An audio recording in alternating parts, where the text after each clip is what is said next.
नमस्कार, बहुत स्वागत है आप सभी का। मैं हूं आपके साथ सिरांधा शेखर। सबसे पहले आपको यह बता दूं कि आज से लॉकडाउन 3.0 लागू होने जा रहा है और आपसे अपील यही करूंगी कि लॉकडाउन आपके लिए लगाया जा रहा है। कोरोना बंदी जो हो रही है आपके लिए हो रही है, इसलिए इसका पालन कीजिए, क्योंकि कोरोना से 1000 से ज्यादा मौतें अब देश में हो चुकी हैं और मामले लगातार बढ़ते जा रहे हैं। तो बेहतर होगा कि आप इसका पालन करें।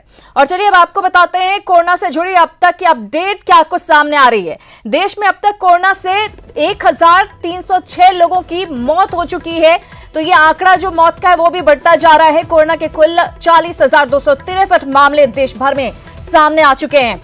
आज से लॉकडाउन का तीसरा चरण शुरू हो चुका है, यानी कि कई सारी सख्तियां लागू की गई हैं, कई जगहों पे छूट मिली। ग्रीन और ऑरेंज जो जोन है वहां पर शर्तों के साथ छूट दी जा रही है। बिहार में केवल रेड और ऑरेंज जोन ही बनाया गया है, 2 जोन है।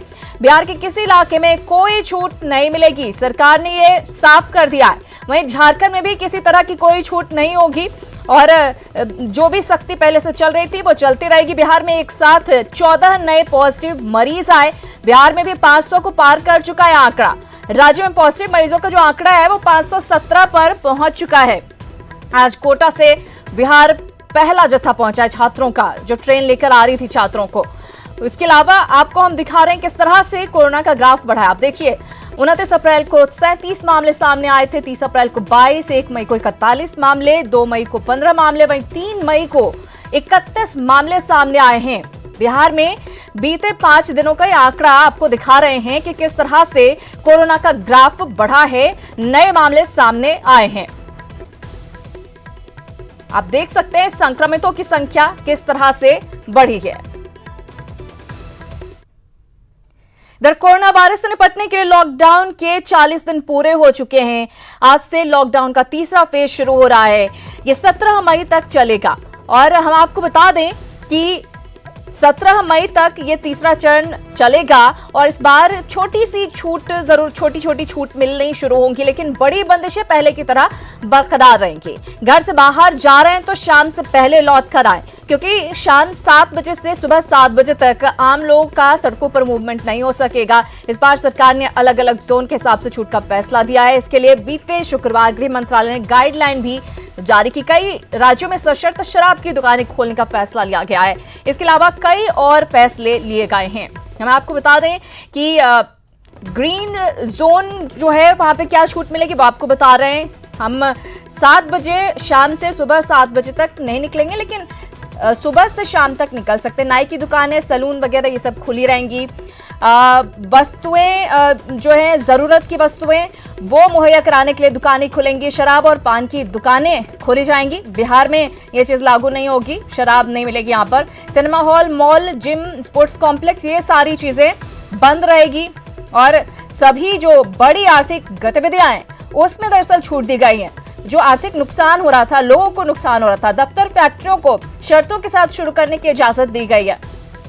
इसके साथ ही हम आपको बता दें, बसों में 50% सवारियां सफर कर सकेंगी। ये बड़ा फैसला लिया गया है। बस डिपो में 50% कर्मचारियों से काम लिया जाएगा। यानी कि ऑरेंज जोन का अगर हम आपको बताएं तो बसों के परिचालन की छूट यहां पर नहीं होगी।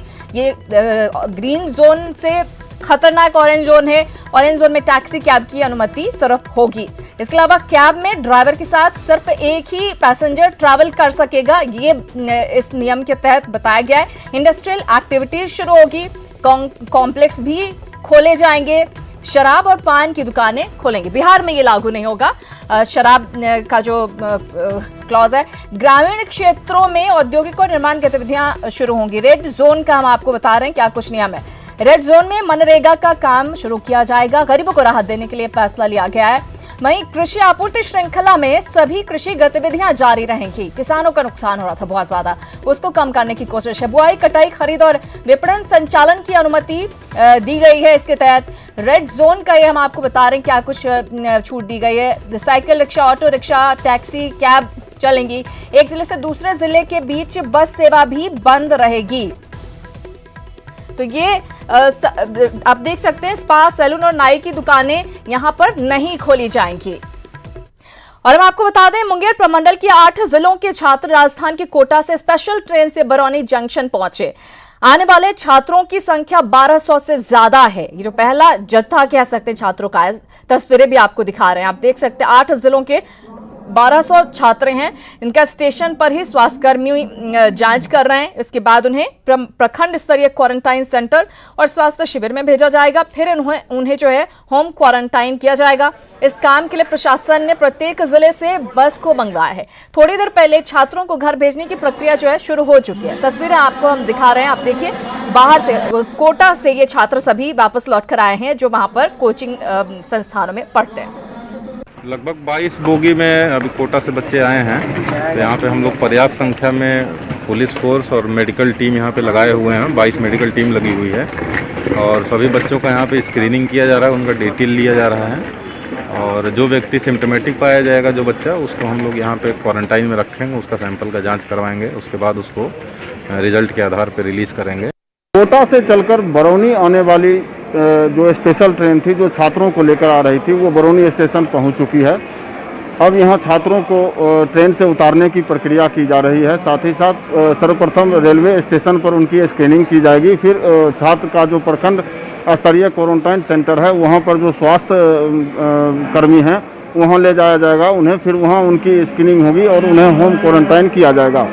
इन प्रक्रिया के बीच जिन छात्रों में अगर कुछ सिम्टम मिलता है वैसा तो उन्हें वहीं प्रखंड स्तरीय आइसोलेशन सेंटर में उनको क्वारंटाइन किया जाएगा और बाकी छात्रों को अपने घर में ही क्वारंटाइन रहने की हिदायत दी गई है।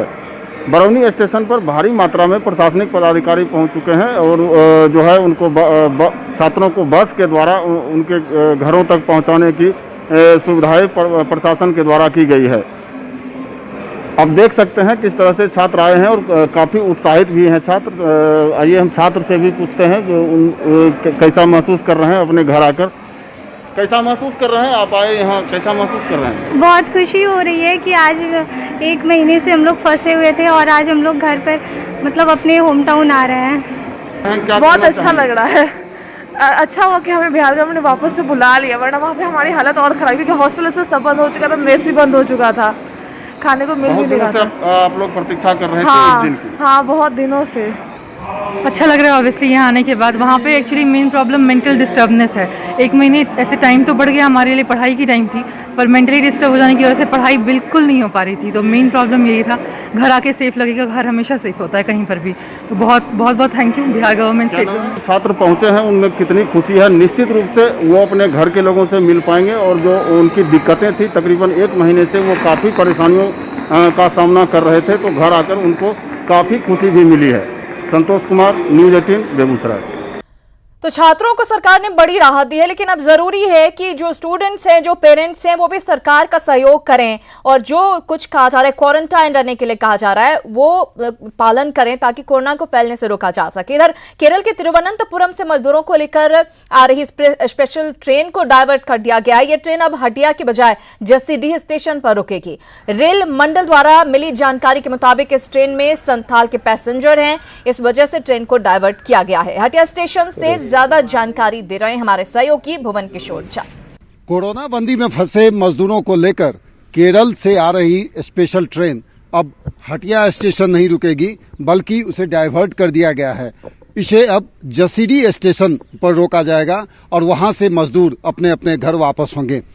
रेलवे के द्वारा जो जानकारी दी गई है उसके तहत यही बताया गया है कि चूंकि उस ट्रेन में उस क्षेत्र के खास करके जो संथाल का जो क्षेत्र है वहाँ के अच्छे खासे मजदूर हैं, तो इसी को ध्यान में रखते हुए रेलवे ने ये रूट को डाइवर्ट किया है और अब स्पेशल ट्रेन जसीडीह स्टेशन पर रुकेगी। कैमरा पर्सन शाहनवाज के साथ भुवन किशोर झा, न्यूज़ 18 रांची। बड़ी खबर आपको दे दें, रांची के हटिया डैम में आज जलापूर्ति नहीं होगी। हिनू बिरसा चौक एचईसी इलाके में जलापूर्ति नहीं होगी।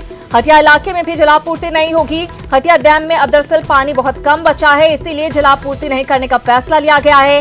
कम पानी के चलते ये फैसला लिया गया। हम आपको बता दें, कोरोना संकट के बीच पानी की कमी से अब लोगों को परेशानी का सामना करना पड़ेगा। रांची से हमारे सहयोगी उपेंद्र जुड़ गए ज्यादा जानकारी के साथ। उपेंद्र, एक तो पहले ही इतनी सारी दिक्कतों का सामना लोग कर रहे हैं और अब चूंकि पानी की कमी है इसलिए जलापूर्ति नहीं होगी, पानी की वजह से भी लोगों को अब परेशानी होगी। देखिए श्रीरामदा, हटिया डैम में पानी काफी कम बचा है और अभी मानसून आने में अभी 1 महीने से ज्यादा का वक्त है। जो मानसून का समय है झारखंड में आने का वो 10 जून का है और जो पिछले 5 साल का जो आंकड़ा है उसके अनुसार हमेशा जो मानसून है वो लेट से आता रहा है।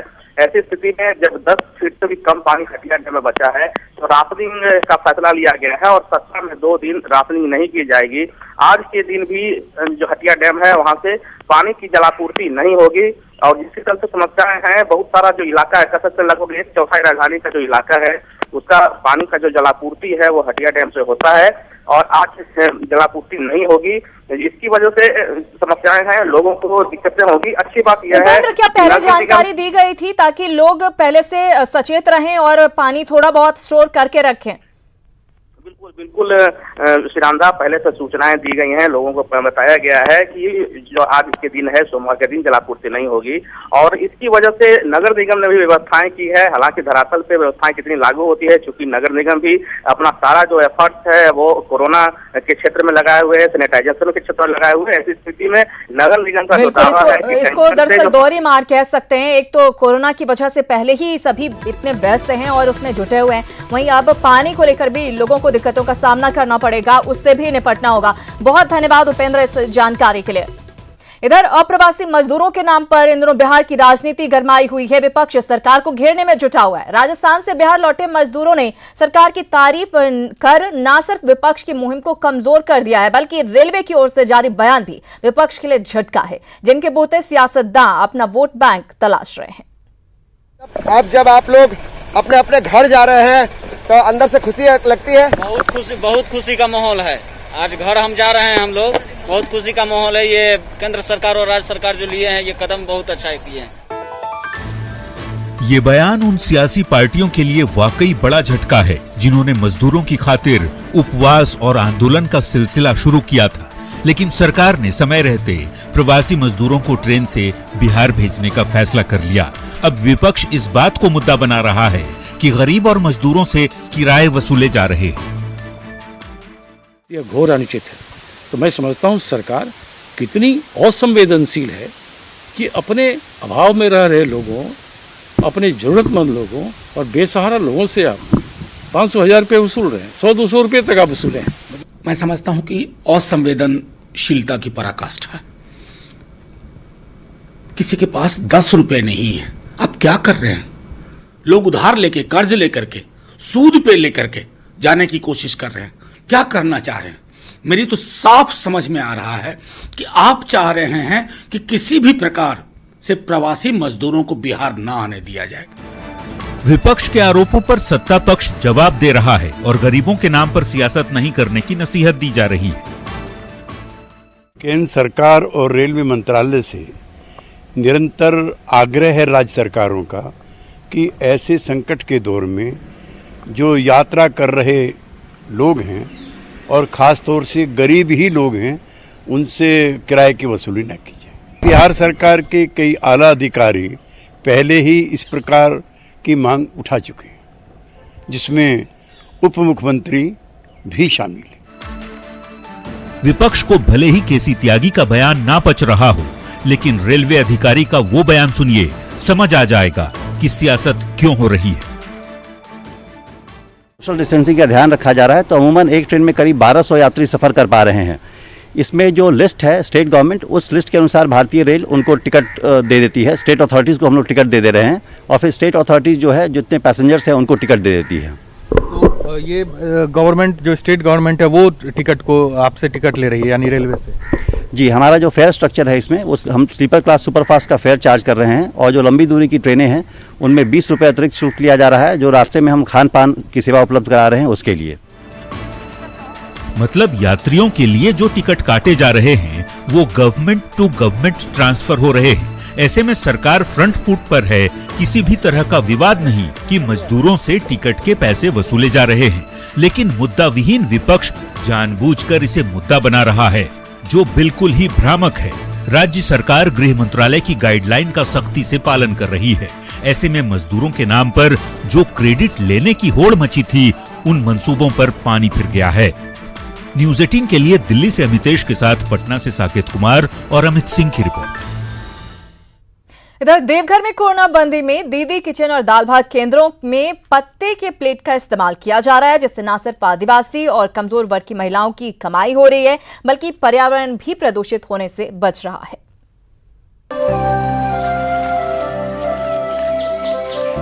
कोरोना बंदी में पंचायत स्तर पर दीदी किचन और दाल भात केंद्र सहित सभी थानों में हजारों की संख्या में लोगों को रोज भोजन कराया जा रहा है।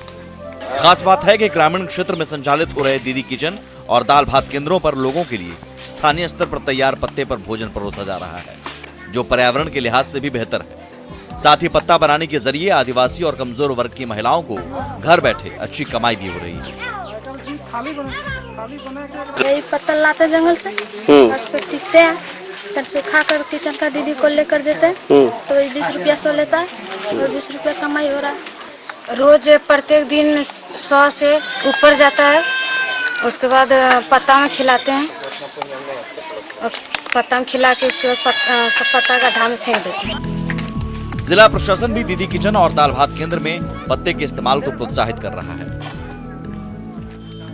एसएजी के ऊपर ही ज्यादातर निर्भर है, इसमें हम लोगों का कोई ज्यादा इंटरफेरेंस नहीं है। एसएजी बना रही हैं और वो खुद ही हमारे जो एसएजी भोजन करा रही हैं उनको बेच रही हैं। बीच में हमारे कुछ लोग हैं जो इसमें सहायता कर रहे हैं। कोरोना बंदी के दौरान लोगों के हाथों से जहां रोजी रोजगार के अवसर निकलते चले जा रहे हैं, ऐसे समय में सरकार की ये पहल पत्ते बनाने वाली ग्रामीण महिलाओं के लिए एक उम्मीद की किरण बनकर सामने आई है। ऋतुराज सिन्हा, न्यूज़ 18, देवघर। एक बार फिर से आप सभी का स्वागत है। कोरोना बंदी के दौरान दुकानें बंद हैं, खासतौर से मिठाई और बेकरी की दुकानों में ताला लगा हुआ है। ऐसे में 5 साल की एक बच्ची का जन्मदिन कैसे मने, लेकिन फिर जो हुआ उसने बर्थडे गर्ल के साथ उसके परिवार को तो खुश कर ही दिया। आपको भी खुशी मिलेगी। गुब्बारे लदी, सायरन बजाती पुलिस की गाड़ी। चौंकिए नहीं, ये टीम गश्ती पर नहीं निकली है। छपरा की गलियों में पीहू का घर खोज रही है जिसका बर्थडे है। दरअसल पीहू के परिजन बर्थडे कैसे मने इसे लेकर परेशान थे। परिजनों ने डीजीपी तक अपनी बात पहुंचाई और फिर कुछ देर बाद ही पुलिस की टीम केक और गुब्बारे लेकर उनके घर पहुंच गई। बच्ची के पिता मनोज कुमार छपरा के उमानगर मोहल्ले में रहते हैं। जाहिर है पुलिस ने उनकी बच्ची के जन्मदिन को यादगार बना दिया और फिर पीहू तो खुशी से फूले नहीं समा रही थी। अच्छा लगा, जो भी सरप्राइज था अच्छा लगा, बहुत खुशी हुआ बर्थडे में। कैसे आए पुलिस वाले लोग, कैसे पहुंचे आपके यहाँ? वो डीजीपी सर को मैसेज किया गया था तो उसके वो भिजवाए थे कि जाओ केक काट लो। केक काट लो। और क्या दिए हैं बताओ? बैलून। बैलून भी मिला, अच्छा लगा। कौन लोग लेके आया था बैलून? Police uncle.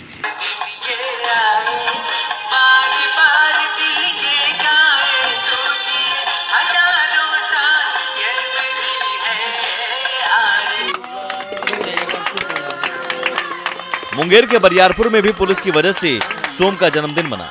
ब्रह्मस्थान 81 गांव निवासी शंकर मंडल के बड़े बेटे सोम का 9वां जन्मदिन था। मां अभिलाषा परेशान थी, लेकिन पिता ने थानाध्यक्ष राजेश कुमार से बात की और फिर पुलिस की टीम केक लेकर पहुंच गई। लॉकडाउन की वजह से उसका बर्थडे नहीं हो पा रहा था। बरियारपुर थाने से फ़ोन किए, वहाँ से आके उनका बर्थडे विश किए। बहुत अच्छा लग रहा है, बहुत खुश है बच्चे। कोरोना बंदी के दौरान पुलिस लगातार लोगों का ख्याल रख रही है और रविवार को 2 जगहों पर तो पुलिस ने 2 मासूम का दिल ही जीत लिया। जाहिर है कोरोना काल में लोग पुलिस के रवैये से काफी खुश हैं। मुंगेर से अरुण के साथ संतोष गुप्ता, न्यूज़ 18, छपरा।